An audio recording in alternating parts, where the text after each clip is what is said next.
তেলে ঝোলে মাছ ভুনা, এটা খেতে অনেক মজা। বন্ধুরা আসসালামু আলাইকুম। চলে আসলাম আজকে তোমাদের সাথে মজাদার একটি মাছ ভুনা রেসিপি শেয়ার করতে, এবং মাছের লেজ দিয়ে কিভাবে মজাদার ভর্তা বানানো যায়, কিভাবে বানালে মজা হয় সেটাই আজকে তোমাদের সাথে বন্ধুরা শেয়ার করব। তো আশা করছি আমার ভিডিওটি তোমাদের ভালো লাগবে। পুরো ভিডিওটি দেখার অনুরোধ রইল বন্ধুরা। দেখো, আমাদের কিন্তু একটি ভুল ধারণা আছে যে আমরা শুধু টাকি মাছ দিয়েই ভর্তা খাবো, কিন্তু না, যে কোনো মাছ দিয়েই কিন্তু বন্ধুরা মজাদার ভর্তা বানিয়ে নেওয়া যায়। তো আজকে সেই রেসিপিটাই তোমাদের সাথে শেয়ার করব। আমি কিন্তু বেশি একটা ভর্তা বানাই না, কারণ ভর্তা বানালে বেশি ভাত খাওয়া হয়ে যায়। আর আমি তো এমনি মোটা, তোমরা জানো, তোমরা বোঝো আমার ভিডিও যারা দেখো। তো আমি মাঝে মাঝে এই ভর্তাটা করে দেই, আমার হাজব্যান্ড খুব পছন্দ করে। তো এই যে দেখো, এই মাছগুলা খুবই তাজা ছিল। আমার হাজব্যান্ড ওই যে বেড়াইত বাজার থেকে এই মাছগুলো নিয়ে আসছে, সিলভার কাপ মাছ যেটাকে বলে। এই মাছ কিন্তু যতই তাজা হোক, সবজি দিয়ে রান্না করলে তেমন একটি মজা হয় না, কিন্তু এটা ভুনা করলে খুবই মজা হয়। তো মাছটা খুবই তাজা ছিল, আজকেই মাছটা নিয়ে আসছে, তার জন্য আমি কিন্তু একদম টাটকা মাছটা দিয়েই মাছ ভুনাটা করে নিলাম। এত মজা হয়েছে, বাচ্চারা খুবই মজা করে এই মাছ ভুনাটা খেয়েছে, এবং আমার হাজব্যান্ডও খুবই পছন্দ করেছে বন্ধুরা। তো এই যে দেখো, আমার মাছগুলো কিন্তু আমি লাল করে ভেজে নিয়েছি। যেহেতু সিলভার কাপ মাছ, আমি হালকা ভাজা দেইনি, মোটামুটি বেশ ভালোই অনেকটাই ভাজা দিয়েছি। তো ভিডিওটি লং হয়ে যাবে, সেক্ষেত্রে আমি কিন্তু ভিডিওটি একটু ফাস্ট করে দিয়েছি বন্ধুরা।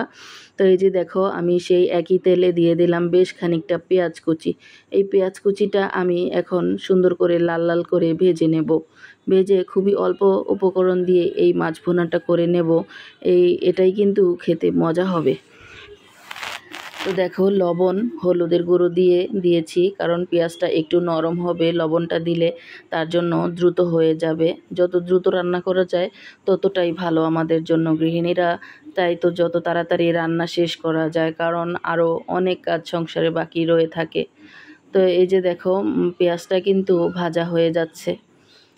তো এই যে এখানে আমি দিয়ে দিলাম বেশ খানিকটা মরিচের গুঁড়োটা দিলাম, এবং ধনিয়ার গুঁড়ো দিলাম হাফ চামচ। এটি দিয়ে আমি এখন কিছু কাঁচা পাকা লাল মরিচ ছিল, কাঁচা মরিচগুলো পেকে গিয়েছে কিন্তু শুকিয়ে যায়নি, সেই কাঁচা পাকা মরিচগুলোই আমি এখানে দিয়ে দিলাম। তরকারিটা কিন্তু বেশ ঝাল হয়েছে। তো মাছ ভুনাটা একটু ঝাল হলেই কিন্তু বেশ খেতে মজা লাগে। তো এই যে অল্প একটু পানি দিয়ে আমি এই মশলাটাকে একটু কষিয়ে নেব পেঁয়াজগুলোকে। তো আমি এখানে কোনো আজকে আদা রসুন বা জিরা অ্যাড করিনি, কারণ মাছের স্বাদে আজকে মাছটা খাবো। তো এই যে দেখো, আমার খুব সুন্দরভাবে কিন্তু মশলাটা কষানো হয়ে গিয়েছে বন্ধুরা। এখন আমি একে একে মাছগুলো সব দিয়ে দেব। মাছগুলো দিয়ে তারপর আমি হালকা করে ঝোল দিয়ে দেব। বলে না যে কষা কষা করে রসা করব, তো আজকে আমার মাছটা আমি সেভাবে কষা কষা করে রসা করে দেব। খেতে হবে দুর্দান্ত। এই তরকারিটা যেই খাবে সেই বলবে এত মজা হয়েছে, তাও আবার সিলভার কাপ মাছ।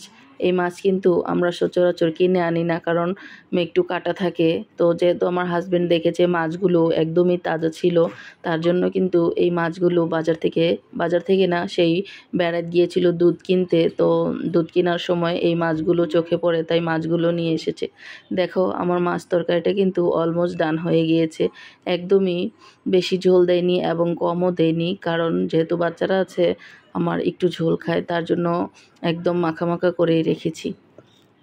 তো এই যে দেখো, মাছের দুটো লেজ আমি নিয়ে নিয়েছি। এই মাছের লেজগুলোকে আমি ছোট ছোট করে কাট করে দিয়েছি, যেন মশলা এবং ভাজা দুটোই সুন্দরভাবে হয়ে যায়। তো আরেকটি কড়াইতে আমি এখানে দিয়ে দিলাম সরিষার তেলে সব কিছু ভেজে আমি ভর্তাটাকে করে নেব বন্ধুরা। তোমাদের কাছে কেমন লাগলো আজকের ভিডিওটি, প্লিজ তোমরা কিন্তু একটি মূল্যবান কমেন্টস আমার কমেন্টস বক্সে রেখে যাবে। তো যারা এখনও একটি লাইক দিতে ভুলে গিয়েছো, প্লিজ তোমরা একটি লাইক দিয়ে আমার ভিডিওটি কন্টিনিউ করবে প্লিজ বন্ধুরা। তোমাদের একটি লাইক আমার খুবই গুরুত্বপূর্ণ। তো এই যে দেখো, মাছগুলোকে আমি নুন হলুদ এবং ধনিয়ার গুঁড়ো দিয়ে আমি সুন্দর করে হাত দিয়ে মাখিয়ে নিয়েছি, এবং এটাকে সরিষার তেলে লাল লাল করে ভেজে নিচ্ছি। এই ভাজাটা যদি ভালো না হয় মাছটা কিন্তু কাঁচা কাঁচা থাকবে, এবং কাঁচা কাঁচা থাকলে কিন্তু মাছের ভর্তাটা খেতে মজা হবে না।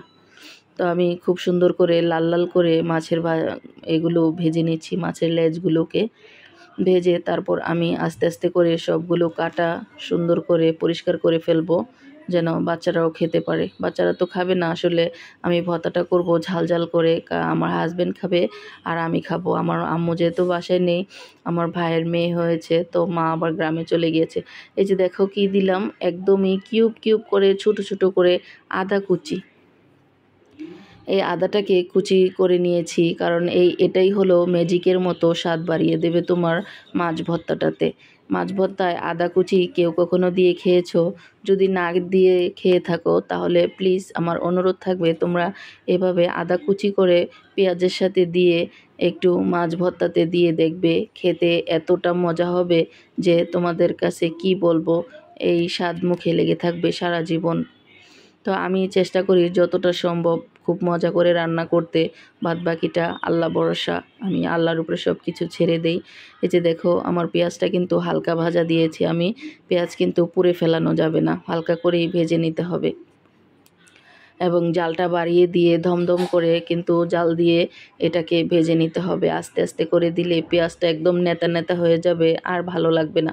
তো এই যে দেখো আমি কাঁচা পাকা মরিচগুলোকেও ভেজে নিয়েছি, এই মরিচগুলোই আমি এই ভর্তাতে অ্যাড করব। ঝাল ঝাল ভর্তা হবে, খেতে কিন্তু হবে দুর্দান্ত।